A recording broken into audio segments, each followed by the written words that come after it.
나서리라. 아멘. 자, 오늘은 우리 빌립보서 우리 3장 우리 17절에서 21절 말씀으로 함께 오늘 이 아침 시작하도록 하겠습니다. 빌립보서 3장 우리 17절에서 21절 말씀입니다. 빌립보서 3장 17절에서 21절 말씀. 형제들아, 너희는 함께 나를 본받으라. 그리고 너희가 우리를 본받은 것처럼 그와 같이 행하는 자들을 눈여겨보라. 내가 여러 번 너희에게 말하였거니와 이제도 눈물을 흘리며 말하노니 여러 사람들이 그리스도의 십자가의 원수로 행하느니라. 그들의 마침은 멸망이요 그들의 신은 배요 그 영광은 그들의 부끄러움에 있고 땅의 일을 생각하는 자라. 그러나 우리의 시민권은 하늘에 있는지라. 거기로부터 구원하는 자 곧 주 예수 그리스도를 기다리노니 그는 만물을 자기에게 복종하게 하실 수 있는 자의 역사로 우리의 낮은 몸을 자기 영광의 몸의 형체와 같이 변하게 하시리라. 아멘.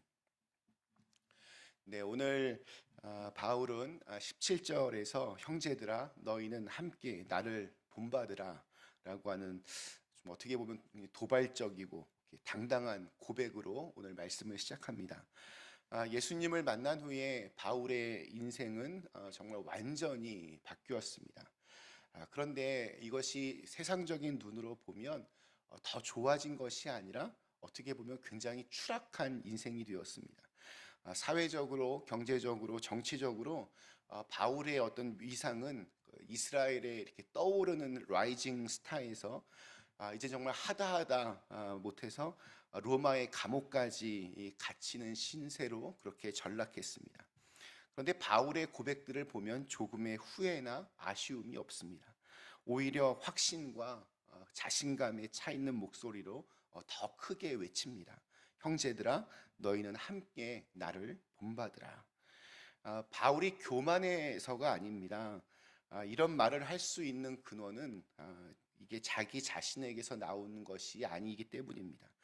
그는 12절에서 이미 자신의 부족함을 이렇게 밝혔습니다. 내가 이미 얻었다 함도 아니요 온전히 이루었다 함도 아니라 오직 내가 그리스도 예수께 잡힌 바 된 그것을 잡으려고 쫓아가노라.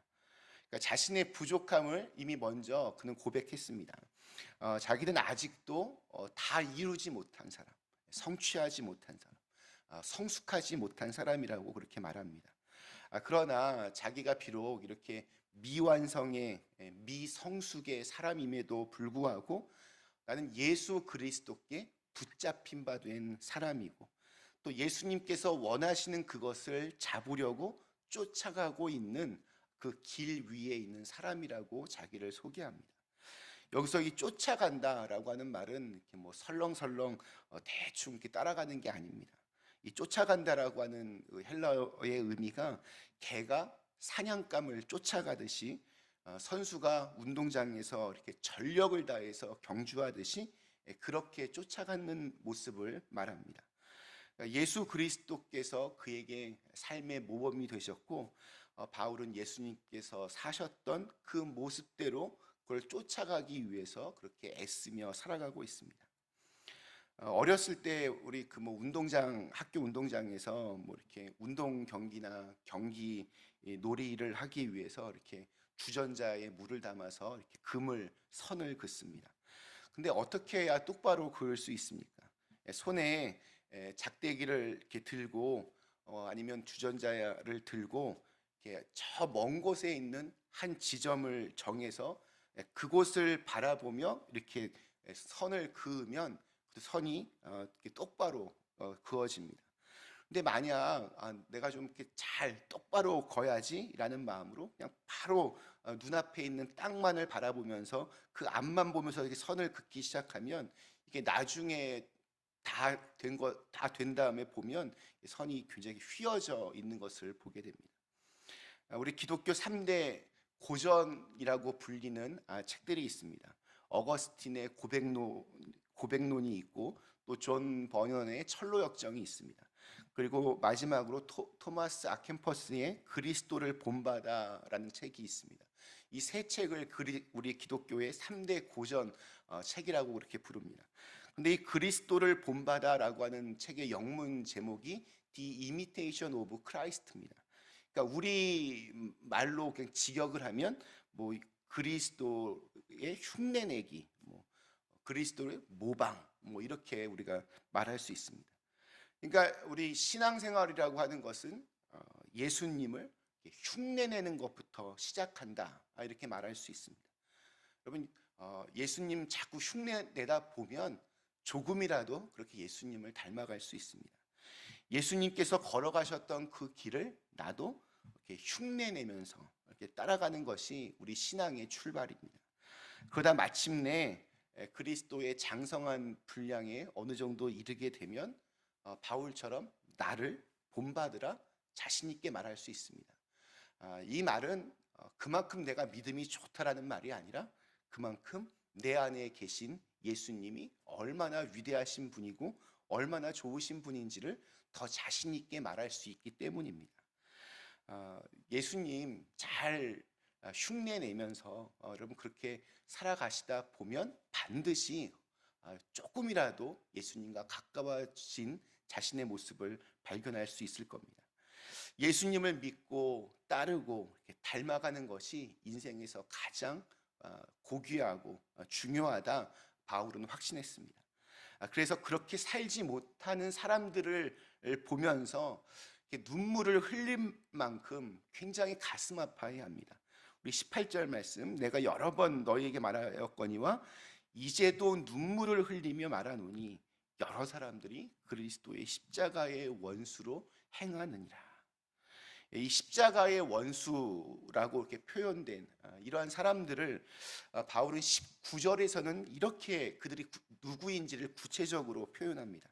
그들의 마침은 멸망이요 그들의 신은 배요 그 영광은 그들의 부끄러움에 있고 땅의 일을 생각하는 자라.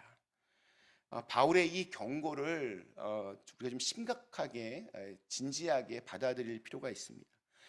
그들의 마침은 멸망이다. 그들의 삶이 아무리 화려해 보일지라도 영원한 생명 되시는 예수 그리스도와 연결되어 있지 않으면 멸망의 길입니다.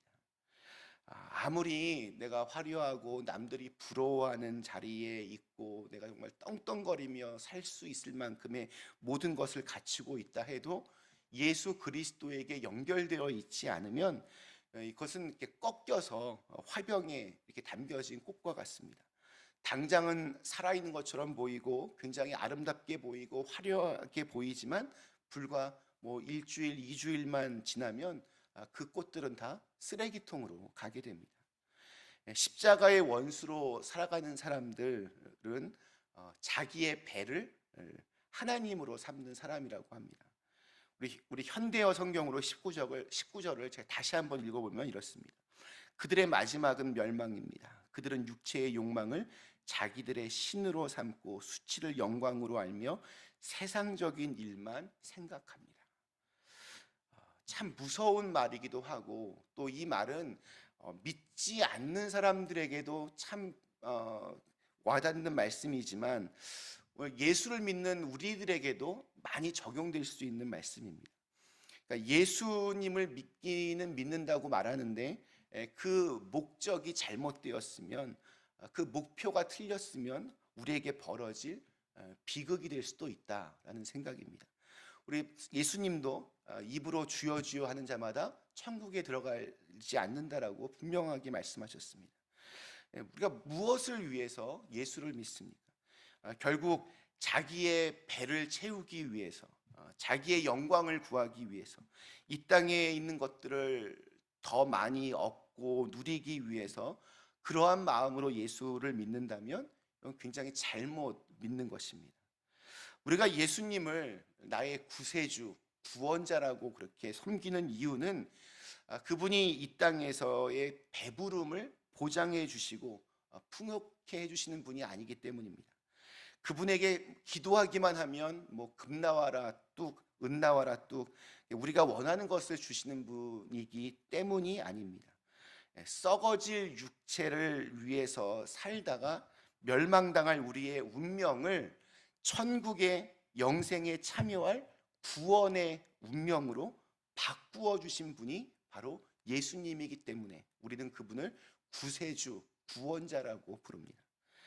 바울은 이 땅에서 이렇게 배부르고 부요하다가 죽을 운명으로 이렇게 허망하게 살아갈 것이 아니라 예수 그리스도를 이렇게 쫓아감으로써 영생을 얻을 마지막을 생각하며 그렇게 살았습니다. 오늘은 우리 전 세계를 이렇게 충격으로 빠뜨렸던 9/11 우리 20주년이 되는 날입니다. 정말 아무 생각 없이 어제와 똑같은 곳에서 똑같은 일을 하던 사람들이 죽었습니다. 혹은 세상의 중심이라고 자신만만했던 마치 바벨탑처럼 그 뉴욕 심장부에 우뚝 솟은 세계 무역 센터를 와 멋지다 하는 마음으로 관광을 갔던 사람들 다 해서 거의 3천 명이 죽었습니다. 사람들이 이 9/11 사태를 두려워했던 여러 이유들이 있습니다. 저는 요 바로 직후에 미국에 왔기 때문에 참 많은 것들이 변해 있었음을 느꼈습니다. 그러니까 미국은 9/11 이전과 이후로 나뉘어진다 이런 말도 있습니다. 사람들이 9/11을 두려워했던 이유는 이제는 전쟁이라는 것이 뭐 아프가니스탄이나 이라크 같은 미국과는 멀리 떨어진 곳에서 이렇게 벌어지는 것이 아니라 안전하다 여겼던 미국 안에서도 이런 테러의 모습으로 그냥 평범하고 일상적인 그곳이 하루아침에 테러의 현장으로 바뀔 수 있다는 것을 보았기 때문입니다. 지금 우리 전 세계가 싸우고 있는 이 코로나 바이러스도 마찬가지입니다. 어제까지 멀쩡했던 사람이 어디서 그 바이러스에 감염이 되어서 돌아오면 자기 자신뿐만이 아니라 자기의 가족을 비롯해서 자기와 함께 같은 공간에 머물렀던 사람들이 순식간에 몸 안이 손상되고 망가질 위험에 노출되기도 하기 때문에 그래서 이 코로나 바이러스가 무서운 겁니다. 우리는 이 세상에서 천년 만년 살 것 같지만 순간순간 죽음의 경계에 아주 절묘하게 걸쳐 있다는 생각이 듭니다. 이 세상에 집착하면서 살아가는 사람은 아무런 준비가 되어 있지 않은 사람입니다. 평상시에 마지막 순간을 준비해 놓지 않고 살아가다 보면 영생을 잃어버립니다. 그래서 바울은 20절에서 우리의 시민권은 하늘에 있다 이렇게 설명하면서 우리가 비록 지금 땅에 이렇게 속해 살고 있지만 우리가 근본적으로 누구인지를 우리가 누구에게 속한 사람인지를 말하고 있습니다. 그리스도인이라면 하늘에 우리의 시민권을 둔 사람답게 그렇게 살아야 한다 말하고 있습니다. 우리 눈에는 뭐 매일매일이 모든 게 다 어제와 똑같아 보입니다. 제 얼굴을 봐도 뭐 어제랑 모습이 거의 똑같아 보입니다. 그러나 우리는 하루하루만큼 그만큼 늙어가고 있고 또 그만큼 죽음 앞과 가까워지고 있습니다. 모든 것이 이렇게 다 지나가고 있습니다. 변하고 있습니다. 잠깐의 세상 일에 빠져서 영원한 영광을 잃어버려서는 안 됩니다. 바울은 예수님을 만난 후에 바로 이 영원한 하늘나라에 눈이 떠졌고 그것이 그 어떤 것과도 비교할 수 없는 가장 고귀한 보물이 된다는 것을 깨달았습니다. 바울이 가졌던 그 보물 우리도 다 가져야 합니다. 그래서 이 땅에 살아도 영원한 하늘나라의 시민으로 바울처럼 이렇게 당당하게 또한 겸손하게 그렇게 살아갈 수 있는 오늘 하루가 되시기를 간절히 기원합니다. 잠시 함께 기도하시겠습니다. 우리의 처음과 나중을 주관하시는 전능하신 하나님, 우리가 이 땅에서 살아가면서 이곳에서 그냥 영원토록 천년만년 살 것 같지만 우리는 하루하루 죽음 앞에 다가가고 있습니다. 죽음의 순간에 진짜 영원한 생명이 시작이 됩니다. 우리가 그 영원한 생명을 잘 준비하며 살아갈 수 있게 하여 주시옵소서. 그 준비는 다른 게 아닙니다. 예수 그리스도입니다. 예수님 잘 믿고 또 예수님 잘 흉내내면서 이렇게 예수님이 가셨던 그 길 우리 또 잘 쫓아갈 수 있도록 인도하여 주시고, 그래서 우리가 머물렀던 그 자리에서 예수님의 향기가 나고 또 예수님이 생각나실 수 있는 그런 귀한 은혜가 있게 하여 주시옵소서.